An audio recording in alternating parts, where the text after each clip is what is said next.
This is always the part that's hard. Let's see, there he is.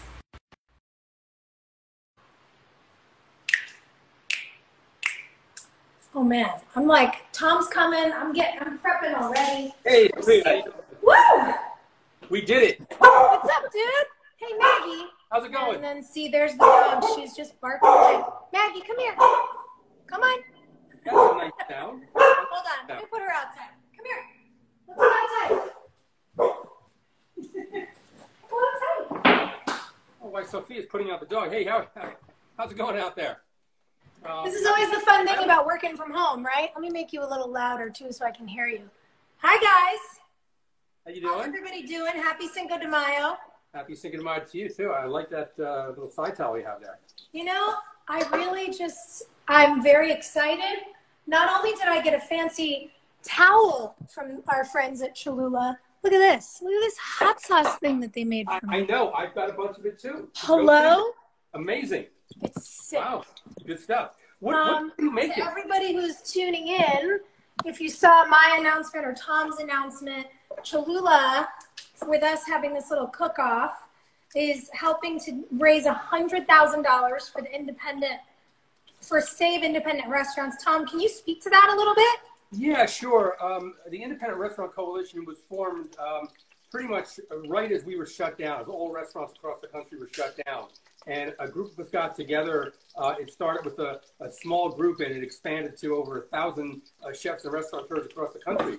And, you know, with a pretty simple idea that restaurants are worth saving, and that right now with COVID and what's going on, the restaurants are shut down.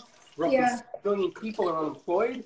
And we want to make sure that Congress understands that we employ totally 11 million people. And 11 million people. 11 million, all independent restaurants, 11 million people. And then we factor in all the farmers and fishermen and winemakers and cheesemakers and all the other companies and people that we also indirectly employ. It's probably close to 20 million people.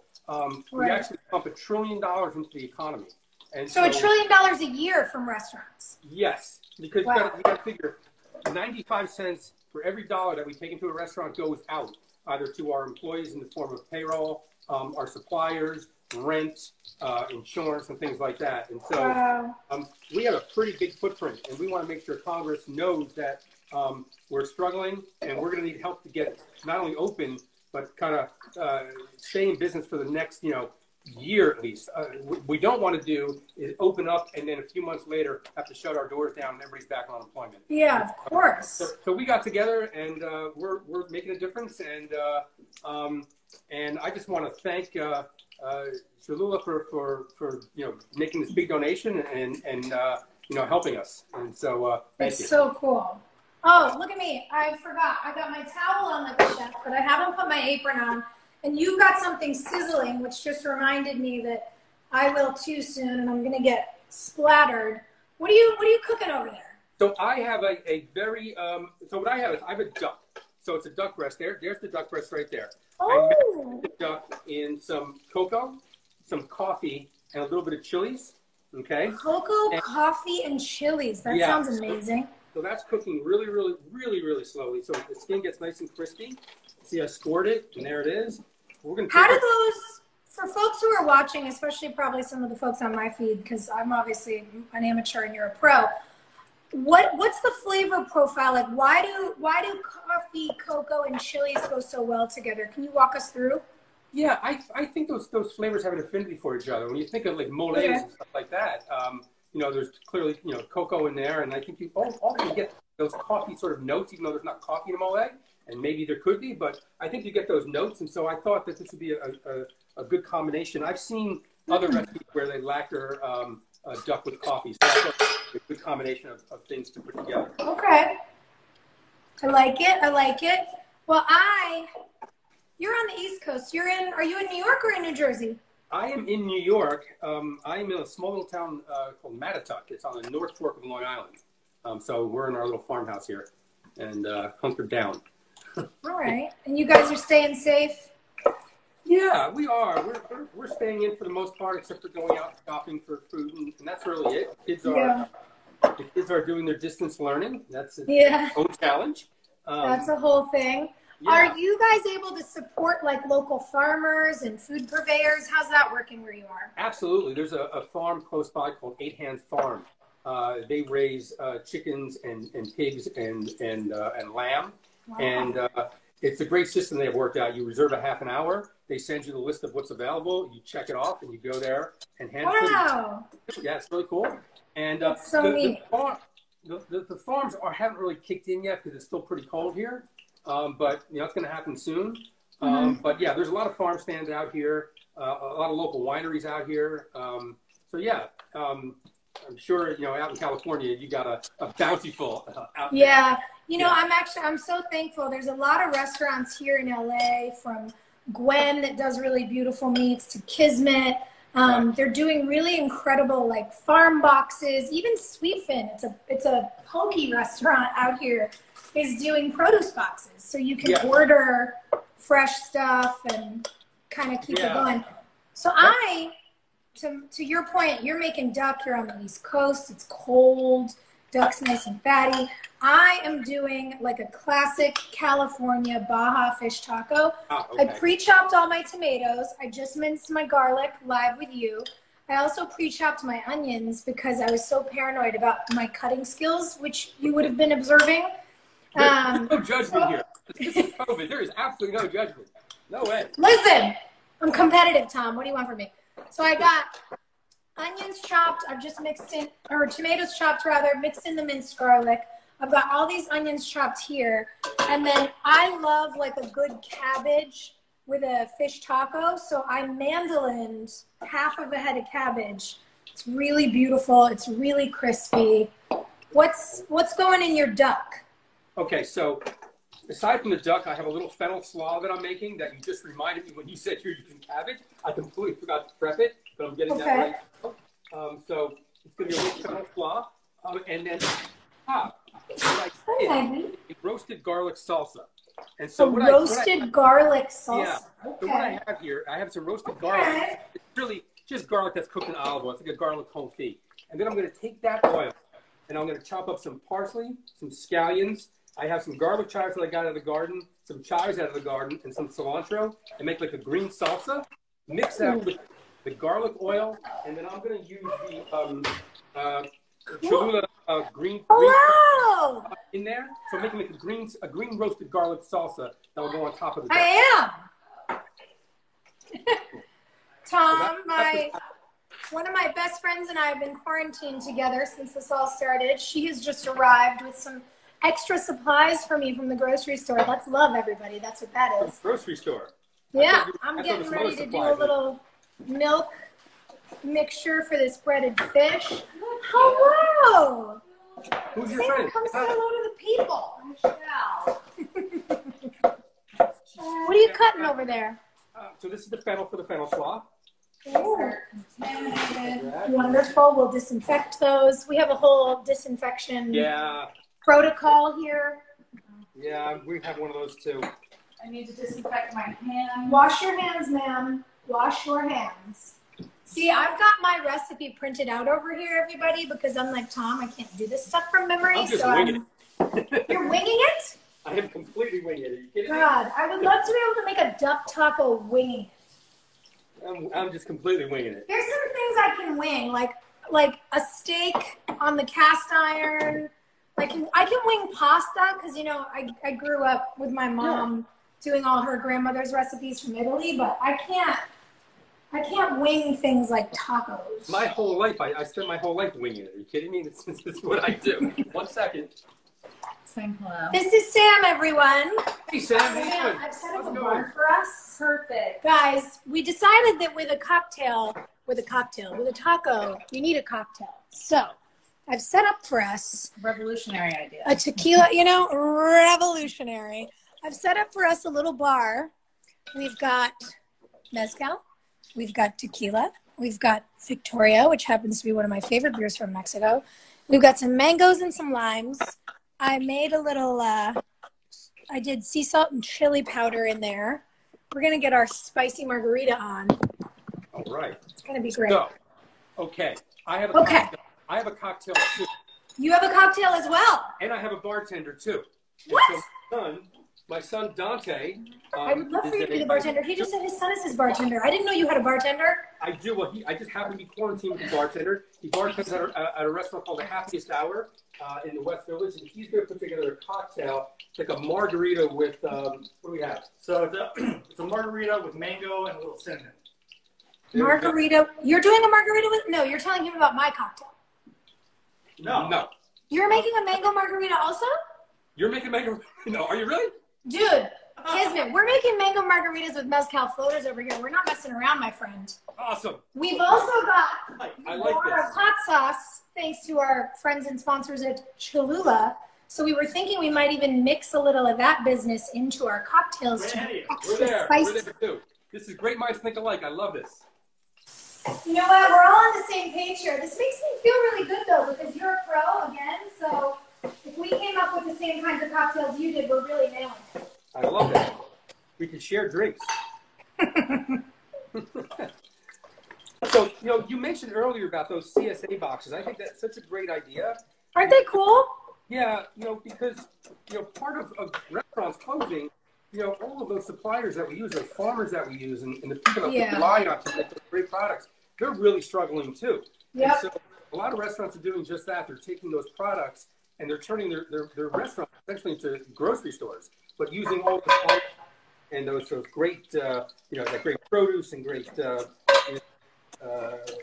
products and stuff. And so it's been just amazing to see that happen. I think it could be a model for the future, because I think restaurants are going to have to do a little bit of a few things, a little bit of a little bit of takeout, delivery, and CSA boxes are great ideas as well. Yeah, I think it's so smart. And it's also just awesome. It's nice, to be able to support both your restaurants and your local farmers.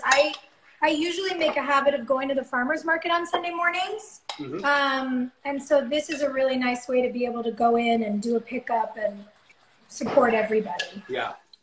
Making a little crema for the tacos.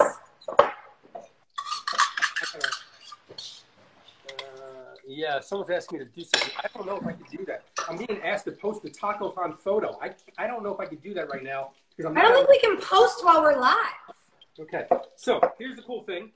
We are raising money. So far, we're up to $25,000. So that is just great. This is for a good cause. We got to make sure that restaurants are open. And here's the thing. Independent Restaurant Coalition, it's not about restaurants like my restaurants, my fancy restaurants. This is about mom and pop. This is about, the immigrant who recently came to this country, who pulled their money together, and literally mom and pop are working in that restaurant. Yes. That's what I have to say. Those restaurants, those corner restaurants, that are so vital to all our communities. Those places where you go and celebrate your birthday and anniversaries and all those great things in life, and also some of those sad things in life too. And you got to make sure that those are there, because it's really important when we get to the other side of this. We need those cultural institutions like restaurants and like the arts there, because that's what makes us feel normal. So we need And to your point, think about, if you're talking about how your son is your bartender. I wonder, where did you and your wife go on your first date? Where did some of the viewers realize they were in love with somebody, or celebrate their graduations? These are the places that we really, that matter to our lives in these bigger ways than just what's being served.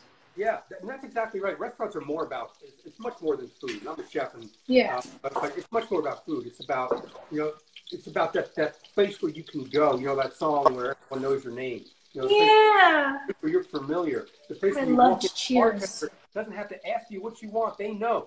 They know exactly what you want. And so I gotta fix there we go. And so so this is really about saving these cultural institutions. Yeah. About some fancy food on a plate.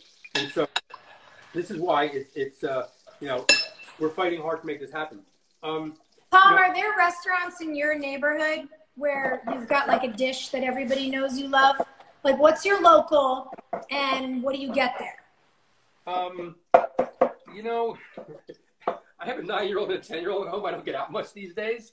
That is a great question. Because you were doing Zoom school? Yeah, I don't get out. But, you mentioned earlier, where my wife and I, when we first started dating, we used to spend a lot of time at Blue Ribbon Sushi. You spent a lot of time what? At Blue Ribbon Sushi. So that was our go-to Blue place. Ribbon Sushi. Love that place. That was my son Luca who just came by. Luca, you can say hi. Come here. Come and wave. That's Say Luca. hi to Alex. Don't say hi to the best There you friend. go. What's up, Alex, dude? There. Okay, it's my son Luca. How's used it to going? have this. I used to. So he's Well, actually nice gonna. to meet you. Can't wait for the taco because he is a fan of duck and a fan of taco. And I'm hungry. And he's hungry. Yeah, dude, same. You can have some of those nachos that I completely burnt when I was rushing around trying to get this done. Yes, I do burn things. What are your favorite places? You mentioned Kismet. That's one of my favorite places. Oh my God, Kismet is one of my favorite restaurants in LA. Yeah, Kismet and Squirrel are my two favorites. Yep. Yeah. Squirrel's up there for me. Also, I will wait in that line any day for a crispy rice bowl. I also what? That's the dish, the crispy rice bowl with the God, sorrel, so with an egg on it. good. It's the best. I also I love Escuela Taqueria. And there's a place downtown, two places downtown actually, Tacos 1986 and Gorilla Tacos that I really love. Amazing. And then there's some like old staples that are so great. Like I've been going to Genghis Cohen since I feel like since I was a little kid. Great Chinese. It's in West Hollywood. It's been there forever. They do live music and they have great dumplings. So what's the mood like in LA? It's it seems to be it's not clearly New York is the epicenter of this horrible. Yeah, we're pretty lucky here in California. Governor Newsom really acted early, and Mayor Garcetti's really. Oh God, that's so good. The chipotle powder in this cream is nice. They acted early. They wanted to make sure they were really protecting people. And obviously we saw what was happening in New York so tragically. And I think people have really been taking it seriously, which is a relief. I also understand it's hard. People have been quarantined for a long time. Everybody wants to get back to work. But I think we're really seeing how the distancing and now the rules about wearing masks here have helped so much. Right. What kind of mask are you rocking in New York? I had this black one for a while, but now I have this white one. It's pretty basic, but yeah, we have to rock it. I'm gonna throw this to my son over here because I know he's waiting. All right. Cocktail Show me what you're making. We're still disinfecting over here. We're not quite ready for a cocktail, so please take it away. I'm desperate for a cocktail. All right, so basically, like I said, mango margarita with a little cinnamon. So we're gonna start with 3/4 of an ounce of lime juice. And a double stuff, so we can have two while we're doing this. I go 4. I'll go 4. Hey, we have some other people here. I'd go 4 or 5. Yeah. I'll go. All right. I'll go as much as 4 is good. 4 is good. Perfect. I can do 4. Perfect. So like I said, 3/4 of an ounce of lime juice, and 3/4 of cinnamon syrup. Cinnamon syrup. Yeah. I've never even heard of that. It's sugar and water and a bunch of cinnamon. It's kind of steeped in.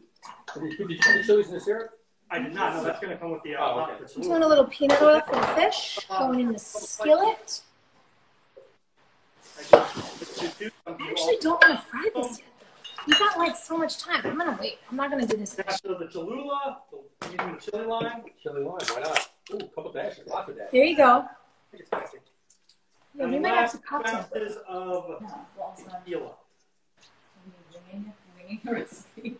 Yeah, we make whatever we want. I printed out the one that Aaron sent to us. Wait, what did I do with it? It's here. Well, I also got us fresh limes. So, fresh mangoes. And then last, and muddler. ice. I can just do this. Yeah. I don't need a mango. Ice there. Now we're gonna make some noise. Okay. Oh, you're doing frozen. Yeah, we're gonna make some noise. Ooh, a challenge. I have a blender.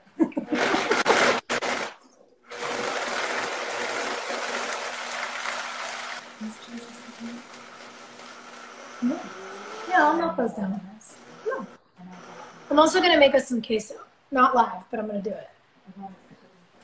Okay, so while that's going, Yes. another thing here. So Excellent. Our friends at Estrella Jalisco, they donated $20,000 tonight. Really? That makes us up to $45,000 so far, probably more than that. Yeah. Wow. So I want to toast to Estela Jalisco. Thank you very much. Okay, I want to remind everybody who's watching, if you have friends who like to cook or just watch us talk about things, or you love Cinco de Mayo, or you love restaurants, honestly, there's many reasons to be here and participate. So text your friends, shoot them a note, tell them to tune into this live, please, because remember, we're earning $1 per viewer. So view with us. Isn't that cool? Yeah. I know. Viewers going. Come on in. And so you have to do me a favor. Okay. Because I got this, and I don't want to forget this because I know we're going to get rushed at the end. Tell me what you need. Talk to Dwayne, right? Dwayne Wade. Yeah, Dwayne Wade's up next. Right, and he's cooking. Kids call him Tom, just so we're like hip to the lingo. Yeah. All the kids call him D Wade. You know? Yeah. You gotta catch up on people's nicknames. Nobody's ever like given me a nickname, so I guess I pay attention to other people. Okay. So he's cooking with Sanchez. He's Yeah. cooking with Sanchez. Now, what you need to do is say, gee, you got to teach your boy Arun how to play some defense. Because the last time I played basketball against Arun, I lit him up for 21 points. So you got to make sure I can't talk smack because you're handing it off. So you got to talk smack for me. Okay? Wow. So, yeah. Wow. So, gotta I do mean, that. honestly, I think maybe right at the end of this, you should just repeat what you said because I don't know about them, but I tuned into the last one with Victor and Christina just to see like what was up, what were they talking about, what were they doing. So Okay. I think there's a real good chance that those guys will be watching us, like, you know, to get some pointers on like knife skills or what to talk about with the people.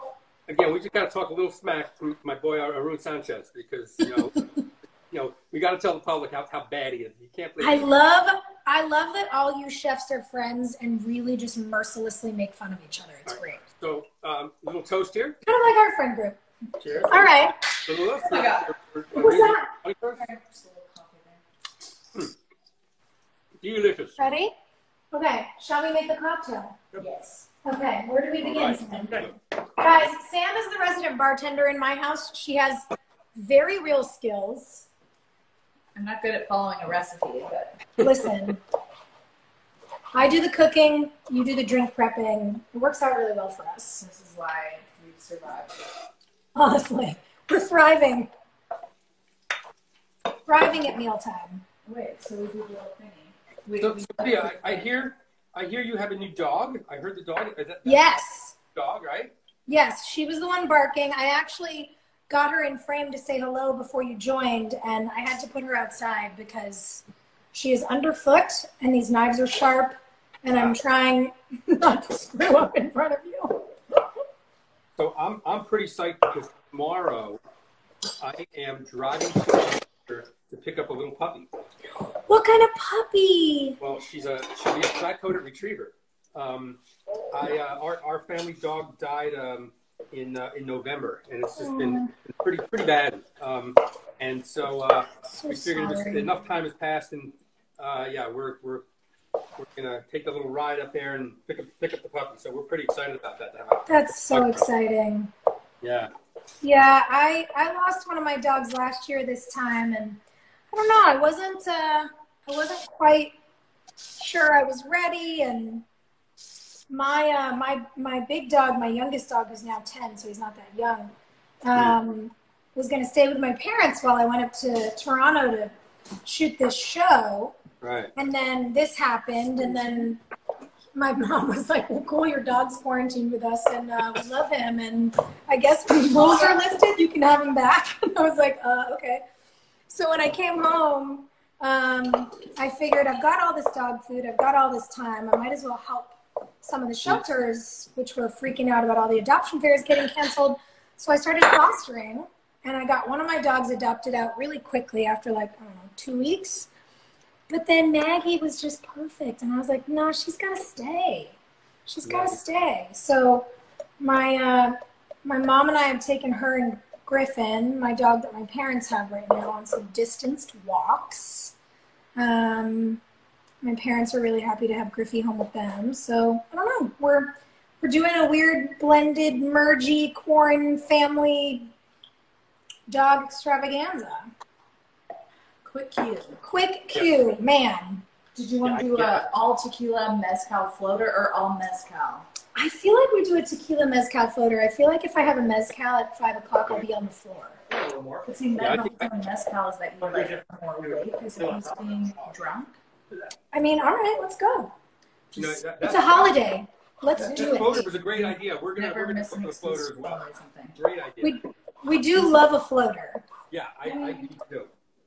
We can just add a floater to the entirely mezcal drink. You could do a mezcal margarita with a tequila floater. I like it.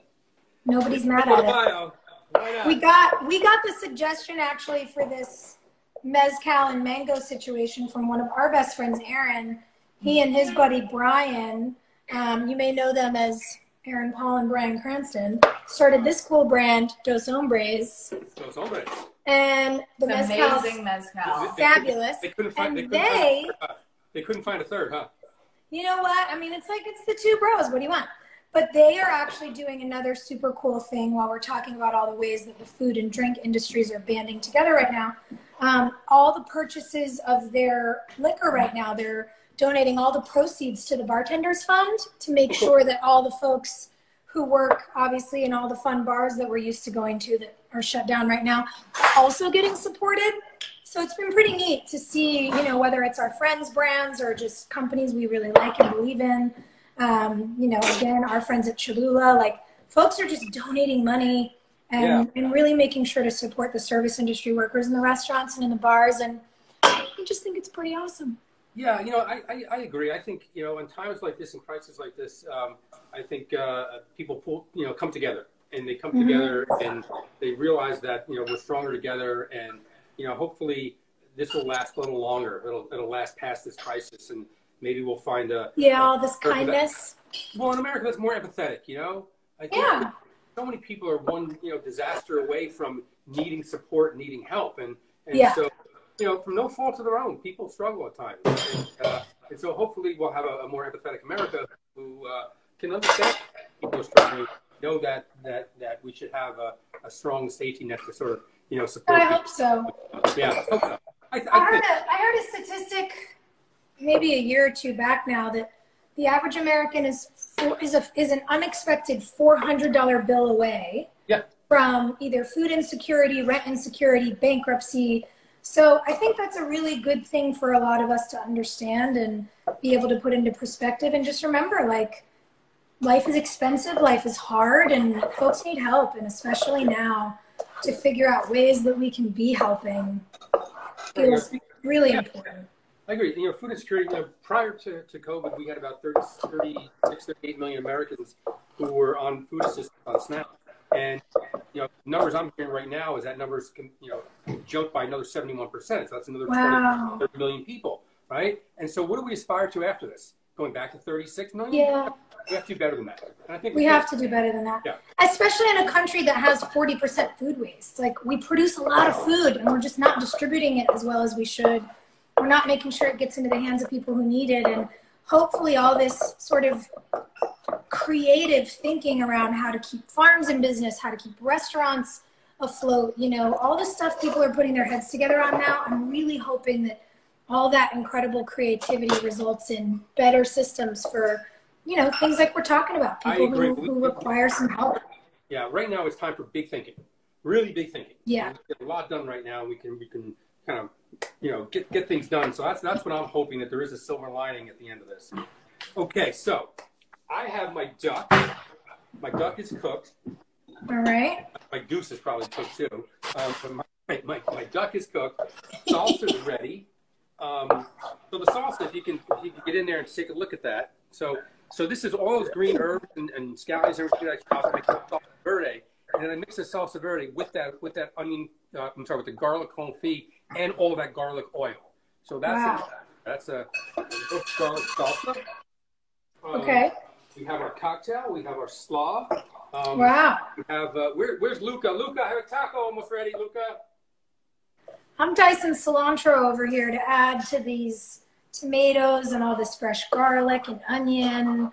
What I like about a good Baja style fish taco is that so much of what goes on as a garnish is really fresh and raw and just nicely chopped. So everything feels really refreshing, especially with a little bit of fresh squeezed lime. It's a nice way to go when you have a day like we have in LA today. It's 100 degrees here. What? They're just trying to cut an avocado. I mean, a mango like an avocado. And I'm like, why isn't it twisting? Okay, so listen, quarantine brain is real. So we warmed up the tortillas a little bit. I have both corn and flour for those who like either one. So the duck, so let's slice that. And the duck is kind of nice medium rare. You can see nice and pink. Here we go. Ooh. So a little bit of the duck, just a little bit. You know, tacos, you don't need to overload them with a ton of meat, just a little bit. You know, tacos, there's a real balance to making tacos. You know, it doesn't need to be, you know, a ton of meat or a ton of vegetables. Nice little balance. And so there we have it. Might you be talking about a perfect bite, sir? Taco right there. I'm going to give it to Dante. I'm going to give it to Luca. He's going to come over here, Luca. Come right there. Okay. Here you go. Now, you want a little hot sauce on it? Let me choose. Well, no, the green one's, go ahead, choose. You want a lime chili one? Oh, okay, choose. But I'll turn off all of them. So choose well, my friend. Choose well. Got a lot of choice over there, kid. There's a lot of choice. Sometimes a lot of choice is not a good idea. There's a lot of choice. I'm going to struggle with opening this bottle here. This one seems okay-ish. Is that okay-ish? Is it open, Bree? Take the top off. Put a little dash on. You like spicy food, so you're good. Now, my other son, Mateo, who's not over here, Mateo doesn't eat. So if it's not like, you know, white food, he doesn't eat it. So I got that curse. Although he claims when he's a teenager, he'll break out of that. But he doesn't eat, like, spicy food or what? No, he doesn't eat food, period. He just doesn't eat. Okay. I don't understand what you're saying to me right now. Oh, he eats rice and bread and pasta with nothing on it. That's what he eats. If it's any other thing, if it's green, forget it. If it's red, forget it. Although he'll really eat pizza. And so I argue with him and I say, well, pasta and tomato sauce and cheese, it's the same thing. It's flour and tomato and cheese. No, it's not.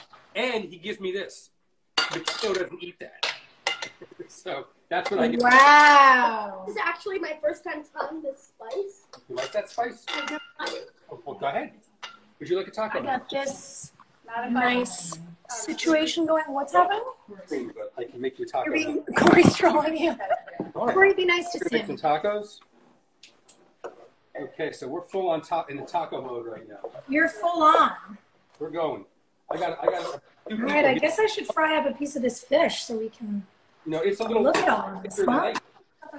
And so everyone here in my house is raring to go. You can do this. You need to get wet this. Yeah. Squeeze a lime and then salt it and then good to go.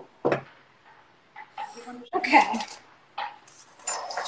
So what happens here? Ooh. So you were just starting production when COVID hit? Yeah, actually, so this new show I'm doing, I am fulfilling a lifelong dream. Before I became an actor, I wanted to be a heart surgeon. Really? Life took a left turn. I decided to be a little more creative than chemistry based, I guess. And I'm doing this job, this incredible show where I get to play a heart surgeon. And I've been scrubbing in on surgeries and studying with these incredible doctors. Really? And, yeah, no, it's been like truly my dream come true. Like the first surgery I scrubbed in on, at the end of it, I burst into tears because I was just like so moved. What was and the everyone in the OR was like, "Oh my God, are you okay?" I was like, "No, I'm not gonna faint. I'm not like grossed out. I'm like standing over the doctor going like, how do you know exactly how hard to push on the pericardium before you open it?" And it's like, it's just a dream for me. And we were 4 days away from starting to film, and then everything got paused. So I couldn't help it. If I were in that situation, I couldn't help myself from saying, like, you know, take out wrenched ankle. You know, watch that funny bone. You know, I couldn't help myself. Oh no, I'm such a medical nerd that I'm in there asking like why they use different thicknesses of stitches on arteries versus veins, and it's just like so. And these, you know, we're talking millimeters, but God, it's like so exciting to me. And so it was obviously such a bummer to have to go home and wait. But again, like, I'm just so thrilled to be embarking on a job that I'm this excited about, and I know what a privilege it is to get to make art. And how much, you know, how much time did you have to prep before, you know, that they gave it? I mean, how many months did you prep before, you know, starting? Honestly, I feel like I've been preparing for this show my whole life. I feel like every job I've ever had has led up to this, which is very cool. Yeah. But you know, you don't get that long, which is why I jumped right in and started shadowing some very incredible doctors at Keck Medical and Huntington Hospital, and working with a really esteemed cardiovascular surgeon here in LA, who's one of the 3% of women who become surgeons in that field. I mean, she's a legend. And so, yeah, I felt really, really lucky to be able to do that, you know, both as a dream and to have the kind of access that I was granted to prepare. And when it's time, we'll go back, and it's going to be so great. I can't wait. Ooh, that oil is hot. See, this is where I wonder, from a pro, how do you know? I get scared I'm going to burn myself. Ooh, that looks nice, actually. Never mind. Doing better than I thought. It sounds like it's cooking. Yeah. You know, a little question, but actually sound plays so much into cooking.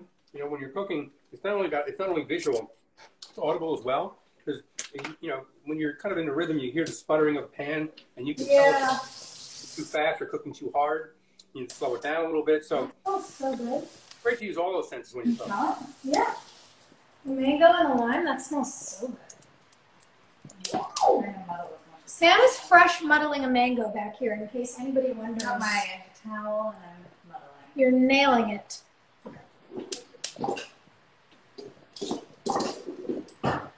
Mango's hard to muddle. Mm-hmm.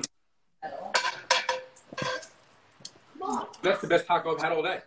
Hmm? That's the best taco I've had all day. I like it. See how I think. Another one. All right, how's everybody doing who's tuning in with us? You guys have any feedback? Good. You want us to answer any questions? Yeah, so I just want to talk a little bit about, you know, where I used the Cholula here. Again, I've made this salsa verde. So salsa verde is really any green herb, green onion, chopped up, oil. I put a little bit of a chili pepper that I grew in my garden that I dried out. Ooh. And then I added the green Cholula, the green pepper Cholula in with as well. So I took all that garlic that I cooked in olive oil until it was soft, and then mixed that salsa verde in with the garlic. God, that sounds good. Just a bunch of the Cholula green on top of it, just spice it up. And then to top the taco, we're using a little bit of the chili lime. So we're going to get a little lime flavor in there as well. We're using it up a couple different ways, and then also we use the Cholula lime in the cocktail as well. So we're going all in. Woo, it's getting hot. It smells insane. Get that off the grill. Oh yeah. Yeah, so for this, I'm trying to eat less gluten. I do it for good pasta, but not when I don't have to. Right. So I actually used an arrowroot flour. Oh, okay. And then mixed in kosher salt, chili powder, and really just got it super, super nice. And I like to fry my fish in a little peanut oil. Okay. So take the fish, dip it in a little milk bath, dunk it in the flour mixture, and then straight into a little bit of peanut oil, and we're ready to go. That sounds good. Yeah, it's delicious. How often do you cook? You cook at home often? You sound like you. Hold on, I went to get a pan and I couldn't hear you. What'd you say? You cook often at home? I do, yeah. I mean, especially now with the quarantine, I love I really love cooking, and I just so often don't have time. So I've really been getting down on some good recipes. You'd be proud, I did a pork shoulder in a Dutch oven in bone broth that I had made from a chicken stew the week before. And I did it with like shallots and garlic, and then the last 40 minutes I slow cooked lentils into it. Oh, nice. It was insane. Yeah. It was inspired by, have you ever eaten at a Vec in Chicago? Of course. Oh, the best. So they do this pork shoulder there that's nuts. So yeah, I decided to do my own version. That's very interesting. I did something. Something going on here. We're channeling each other here. I made something very similar, only with chickpeas. Really? Just on Saturday, yeah. Only a Ooh, smoked. please teach me. It wasn't a shoulder. It was a smoked hot. Love that. I actually love cooking beans and lentils and stuff in a pressure cooker. I love that too. Pressure cooker, it's done. And so I took the ham hock, the chickpeas, some chicken stock, and then just cooked it for 22 minutes, and it was perfectly done. God, that sounds nice. I chopped up some celery and onion and some fennel, whipped that with some chilies, and then dumped that in right as I opened the pressure cooker, and that all cooked together. It was like I'm trying to find those one-pot meals, you know. No, that's really smart. I've been experimenting a lot with chickpeas and lentils. Oh, sir. There you go. Cheers to awesome. you. Cheers. And cheers to all of you at home. Here. Cheers. I hope your quarantine partners are as good at bartenders as mine. Oh my God, I'm so excited about this. We're all linked to the recipe. Cheers. I believe in you. Yeah, we're doing okay. You know, what's interesting is Oh my God, it's so we are good, spending isn't it? so much time inside. Wait, you let me try that by myself? Yeah, I don't know why she asked. This is Go so ahead, good. let her jump off the cliff first. You know, whatever. So, you know, we are spending, so much time inside. We find that dinner is kind of the time that anchors the whole day. You know, setting the table, sitting down, and having that meal, it kind of like sets up it just makes the day feel normal. So much about what we're doing is we're getting through, and, you know, we're all dealing with each other's emotions and our moods, and trying to keep going and check, and having kids here, and they're trying to figure it out as well. And, they're friends, and we just find that, you know, when you sit down and finally, you know, at the end of the day, you have that meal together, and you just kind of feel like, you know, it's almost normal. And I think hanging out. How are you guys? How are you handling the kind of the mental aspect of it all? Are you focusing on, like, to your point, a schedule so that your days feel a little bit normal? Like, what's your coping tip? My days, it's really funny because my days have been busier than when I was working. You know, it starts off in the morning, getting kids, breakfast. My wife usually wakes up like long before I do, but she's getting there for breakfast. I try to turn on the news for at least maybe a half an hour in the morning just to catch up.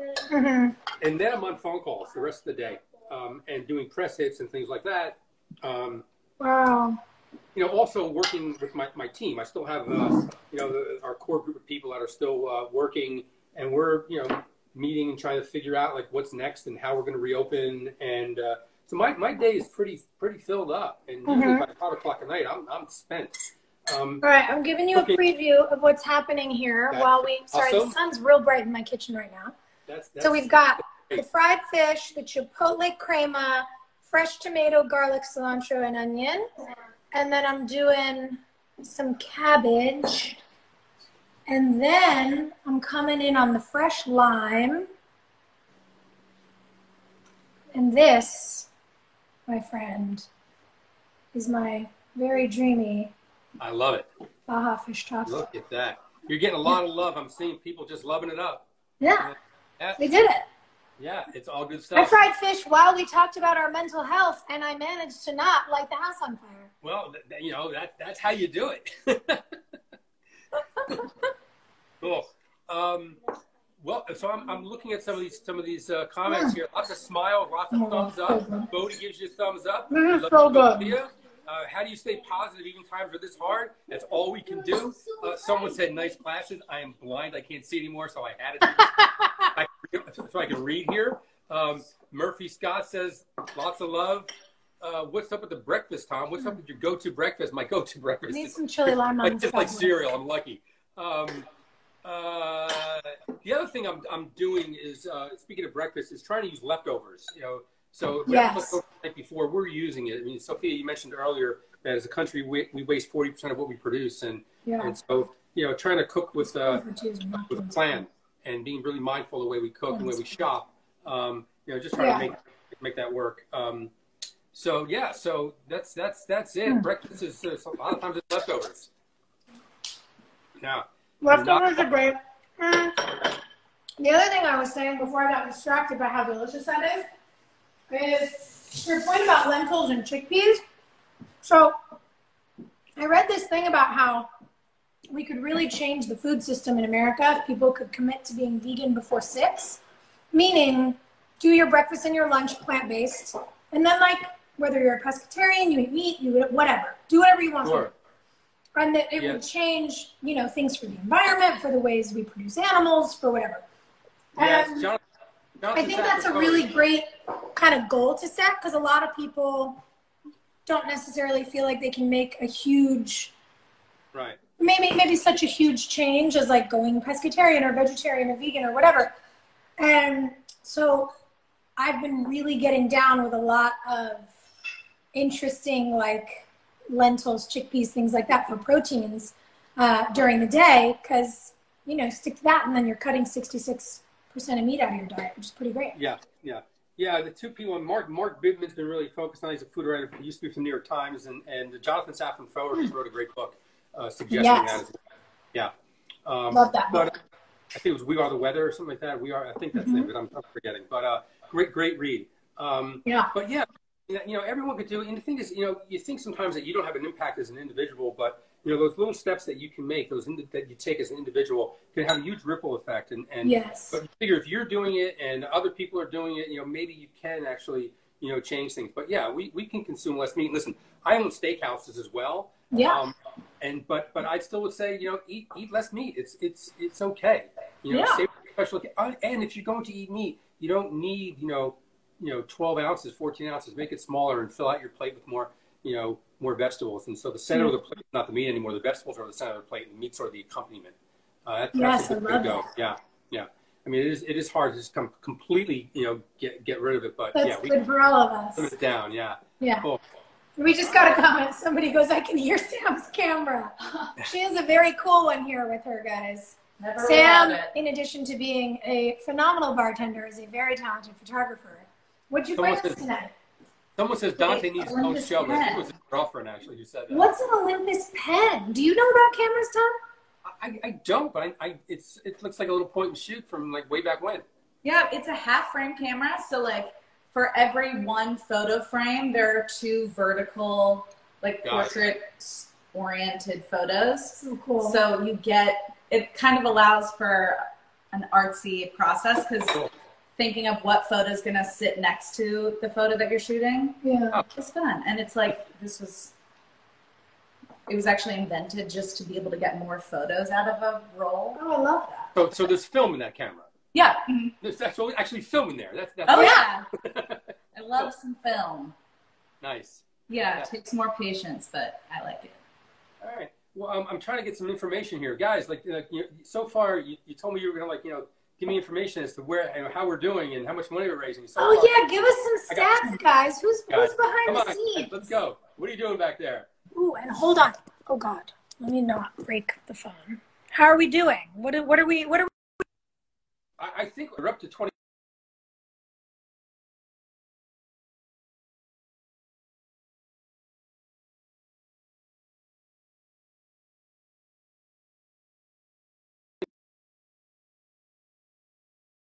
My birthday. Happy birthday. For everyone asking, we're having some technical difficulties, I think. I think we're back. Are we back? Okay, we're back. See, this is why we don't make TV shows from home. No, although we may have to for a while. Yeah. We may. I mean, honestly, let me know when you want to cook next time. I'm down.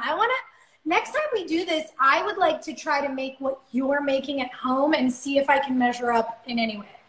I see. So I send you the recipe, you send me your recipe, and we cook each other's food. I like that. Oh yeah, I'm down for that. Yeah. Yeah. Okay. We can sell. I think we could sell that. Great. I think we're good. Yeah. So my agent will call your agent. We'll get together and make that happen. Huh? It'll be like at home chef off. Yeah. So I'm not going to say who, but I think a very well-known comedian just sold this show. I think her husband or her boyfriend is a chef. I think husband is a chef.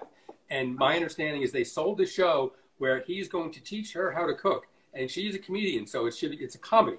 And my understanding is they're going to shoot this at home, and it's been sold. Wow. I'm not going to say who, because I could be wrong.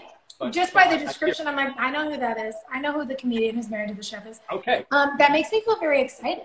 Yeah, it can happen. Oh wait, we just got a comment that looked like it was great. This person says, "Oh, there's Cholula, guys. That's so sweet." I'm just gonna pin that because it's Bun. Cholula's just saying that how thrilled they are to partner. How do you pit Chula is with the IRC and okay. They are thrilled to partner. We are thrilled to have you as a partner. Thank you very much. Yes. Hey Tom, will you just remind everybody in case there's some folks who just joined? Will you tell the new peeps what the IRC is doing and how they can support it? Yes. So the Independent Restaurant Coalition, group of chefs and restaurateurs that got together very soon after we were forced to shut down, and we put our group together to advocate and have our voice heard in Washington. So we're trying to reach out to our members of Congress and let them know how important it is to make sure that our businesses are viable. Independent restaurants employ 11 million people. And then when you take into consideration all the farmers and fishermen and cheesemakers and other people that are in our orbit, it's somewhere in the neighborhood of 20 million people. And also we're unlike some other businesses, we were forced to shut down. And because of social distancing, even when we open, we're not going to be able to open to full capacity.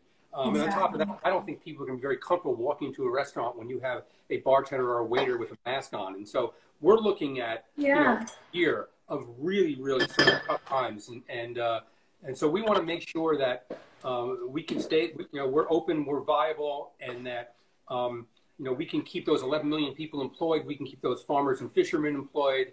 And so we feel that restaurants are uniquely situated because 95% of every dollar that we take in goes out the door in terms of payroll and to our suppliers and to our landlords. And so we could take stimulus money and put it through restaurants, boy, it just goes. We're not buying back our stock with that. Exactly. Thank you for saying that. We have is the stuff bubbling on our stoves, and that's it. So we came together quickly, and now we're well over 1,000 strong across the country, everywhere in the country. When we started with a handful of people in New York, we found another group of 100 or so down south that were had the same ideas that we had. We found another group of people in Chicago, another group of restaurants in Los Angeles and Seattle and Portland and all over this country, sort of coming together. And it's interesting because as independent operators, we often don't we know each other, but we're independent from each other. We're doing our own thing. And so it was really great to see how quickly this came together and how when you have a collection of people and everybody wants to be heard, how respectful it is and how we've just managed to sort of navigate through this tough time. Well, it's such a great reminder to your point that we're all on the same team. Yeah, and it's part advocacy. It's part making sure our comments are right, but it's also part like support group.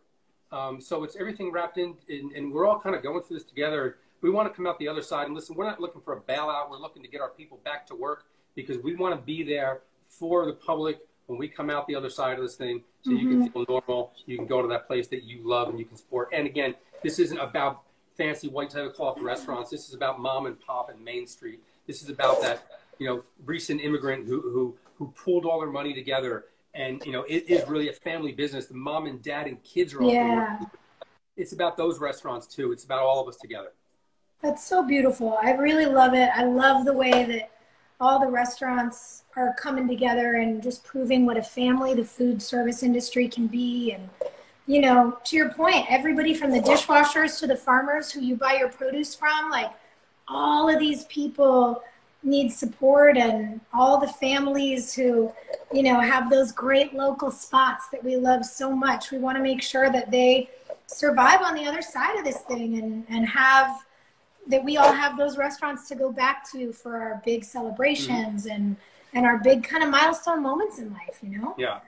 Yeah. And I want to give a big shout out to all of the chefs and restaurateurs that are working so hard with the IRC, and other groups too that are working hard to make sure that our voices are heard. Yes. It's amazing. I get to see all these people on these Zoom meetings every morning, and it's just awesome to see everybody come together. So I love that, and I love that you guys have that support group. That's so special. Yeah. Well, I think one of your fellow IRC board members is going to come in here for a minute and potentially judge our food. Kwame, are you in here? Where are you at? I think I have to drop off if Kwame's coming in. I think you're right. I think you're right. Yeah, I think I have to say goodbye to you. Yeah. Sophia, I think he's going to come in. Guys, this could work. It could not. I don't know what I'm doing, but we're trying. And look, we made tacos. Yeah. Thank you very much. Your fish tacos look amazing. Thank you, sir. I will send you my recipe. Better than that, when I come in LA, I'm going to actually knock on your door and you're going to make them for me. How's that? Oh my God, come over. By the time you make it out here, then I would assume we're not distancing anymore because you'll have been allowed to get on a plane. So that's right. That's right. Get over here. I got mezcal. I got beers for you, and we're ready to go. Sounds good. Thank you. Thank you so much, Tom. Yeah. Good night to your family. Bye-bye. Good night, everybody. Guys, bye-bye. Stick around. Let's see what Kwame's got to say. All right. If he's jumping in, how do I do this? How do I add? Maybe he has to request right now. Kwame, where are you at? Are you here? I don't know. Tom, you're so great. Thank you so much. That was very exciting. Also, I would like to have a duck taco. Let's see. How do I? Guys, I don't know how to pull somebody in after I've said goodbye to somebody. This might work, this might not. I don't know. Does anybody know? Can somebody tell me? Is everybody... Oh yes, can I post the recipe? I would be thrilled to. Actually, guys, one of the places that I get a lot of recipes, aside from friends like Kwame, Tom, my buddy Eduardo, who's at Chef Eduardo Garcia on Instagram, I get a lot of recipes from the New York Times cooking app. It's fantastic. You can search anything you want to make, and also any kind of genre of food. I have to try. Ooh, people are starting to give me recommendations for recipes. Okay, I'm into it. I'm very into it. If I don't see Kwame in here for a minute, if you're here, buddy, request to be in the live with me. If you're not, it's late in New York, and I know you're also running a whole food situation. Kwame's doing something super cool, guys. He's been providing meals in the Bronx, and it's a pretty incredible initiative. I'll make sure I can figure out how to link to that in a story as well. Please save the live. I will, absolutely. Hi guys. Wow, the feedback from this is so kind. What kind of fish did I use? Today I used halibut. I've also made this recipe with cod. I really like both. I'm certainly, as I said, I've done a lot of reduction of the amount of meat that I eat. So fish is a very important part of my diet. Hi from Panama. Oh, guys, what an incredible group of people. All right, I think maybe we're off on our timing with Kwame a little bit, but he and I are going to figure out how to get on a live at some point this week and talk about what he's doing with the IRC and also what he's doing with restaurants in New York, because it's really special. If you guys want to keep watching, I'm going to get kicked off in 1 minute. Go to Dwayne Wade's Instagram now. He's about to go live. He's going to have a taco off, and like, duh, D-Wade's the coolest person ever. So let's see what him and Chef Aaron have in store for all of you. Thank you for tuning in. Thank you for helping us raise money to protect restaurants. Thank you to the IRC. Thank you so much to Cholula for sponsoring this and doing this. It's really meant the world. And happy Cinco de Mayo, everybody. I send you so much love. Be well.